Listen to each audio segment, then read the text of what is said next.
I now request Professor Krishnan to address the crowd. Yeah, good evening. Let me first compliment Commander Jaitley for writing this book. I was just thinking when he first told me about this, that when we were all students in IIT, I was in IIT Kanpur, I was in the early 80s, and I remember at that time one of the things we were looking for is stories of people from IIT who had really done well and could be an inspiration for us. We used to hear about all our seniors who had flown away to different countries. But when we looked around in the Indian environment, at that time, there were still not so many people who had really reached that level. Today we have all the stories in his book. But if you realize around that time, most of the IITs had people out only for about 20 years. Maybe Kharagpur had people for a little longer. But there weren't that many examples of alums, particularly who were doing something very concrete in the industry. There were still people who were doing things in the civil services, defense and so on. But industry in particular, I remember we used to look for people we could call to our events or call to give a talk in our student activities, and we were always struggling to find some of the alumni. So I would really like to compliment Commander Jaitley for this book. I think it's particularly useful and important that he has focused on IITians who have contributed to India and chose India as their karma bhumi. I think that's very important because that's really what we want to see more of. Of course, as you all know, the situation has changed a bit since the early years of the IITs, in the sense that the number of people who emigrate these days is much lower. I remember in our batch in IIT, maybe about 60-70% of folks left, but whatever I understand from IITs, that's not true today. Of course, we also know that IITians are known primarily for their intellect and their intellectual achievements and abilities.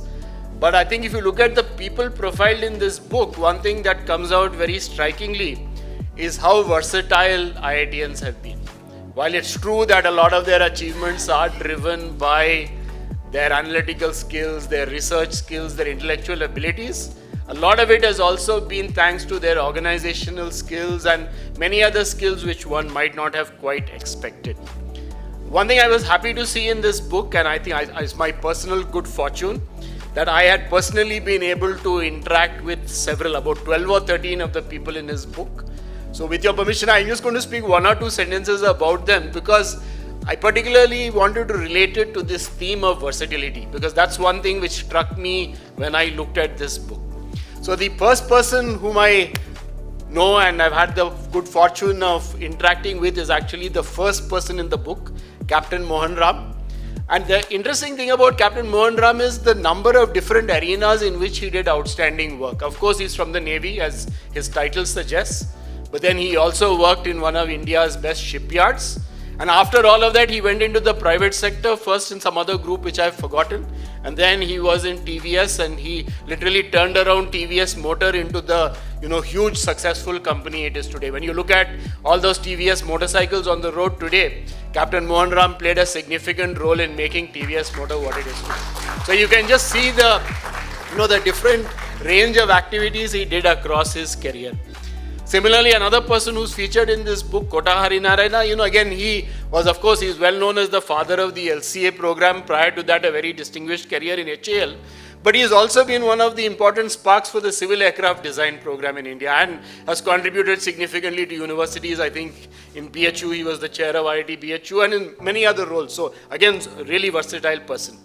The third person I have good acquaintance with in the book is Shiv Kumar, who is a marketing genius. He spent most of his early career in Unilever. Then later on, he was in several multinationals. He's unique in the sense he led both Nokia and PepsiCo in India. And Nokia at the time when Nokia was really expanding its business in mobile phones. Subsequently, he worked in Aditya Birla Group, and today he's a very successful author, speaker, etc. Dr. K. Radhakrishnan, of course, we all know him as chairman of ISRO.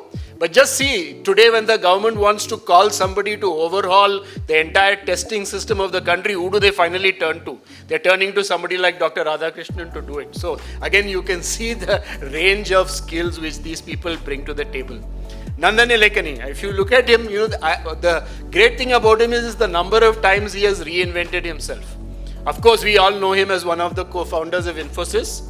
But then, of course, Aadhaar is very much part of our life today.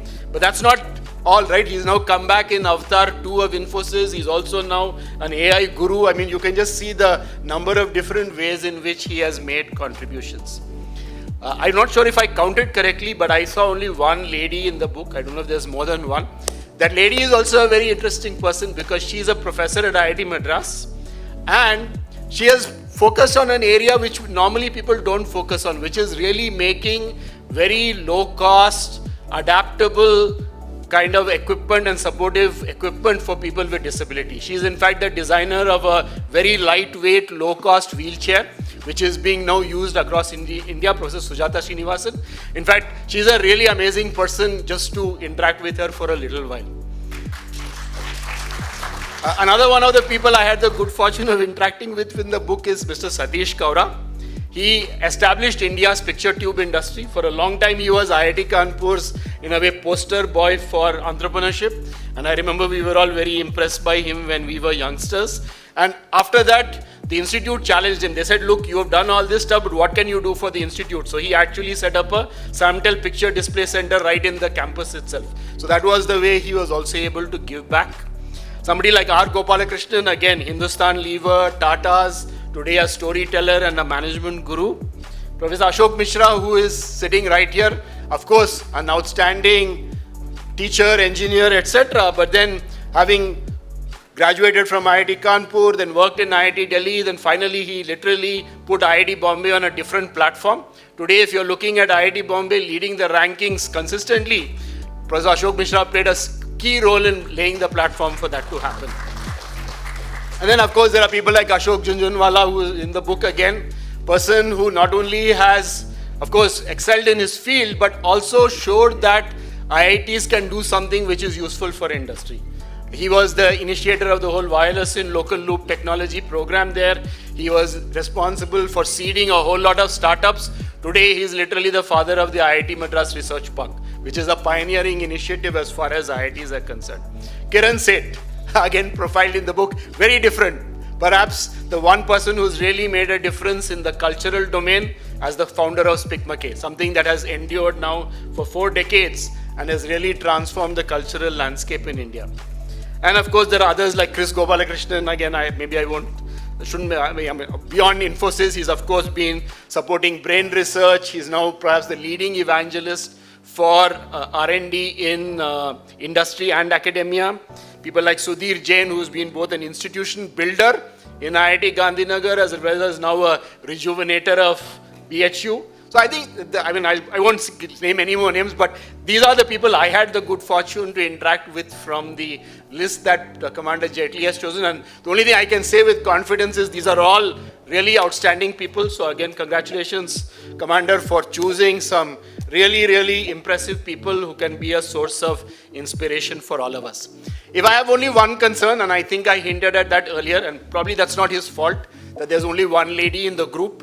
It also tells us that, the IITs perhaps need to embrace gender diversity in a much bigger way. It's happening. Now there's a supernumerary quota and many other things, but I'm really hoping that 20 years from now, if somebody writes another book, there will be a good number of women represented there. Incidentally, I might also mention to you that another good friend of mine, Rashmi Bansal, who is a serial author, she has written a book featuring eminent women alumni of IIT Bombay. If you get a chance, I forget the name of the book, but I'll try to find some way of circulating it to all of you. If you get a chance, read that book because it's wonderful. It gives you a great picture of women who have excelled from IIT Bombay in particular. So I think I'll just close by saying that I think when we were all younger, when we were students in IIT, at that time the environment was not as supportive as it is today. Today the environment is certainly better for IITians to work in India. That's why so many of them are staying back. But there's still a lot more to be done, and I hope all of us will be able to contribute to make that happen. And finally, my hope is that with the inspiration of books like this and the great examples we have before us, IITians will rise to the challenge and continue to make significant contributions to the country and, of course, make many of the dreams that we have come true. So again, congratulations and thank you for inviting me here.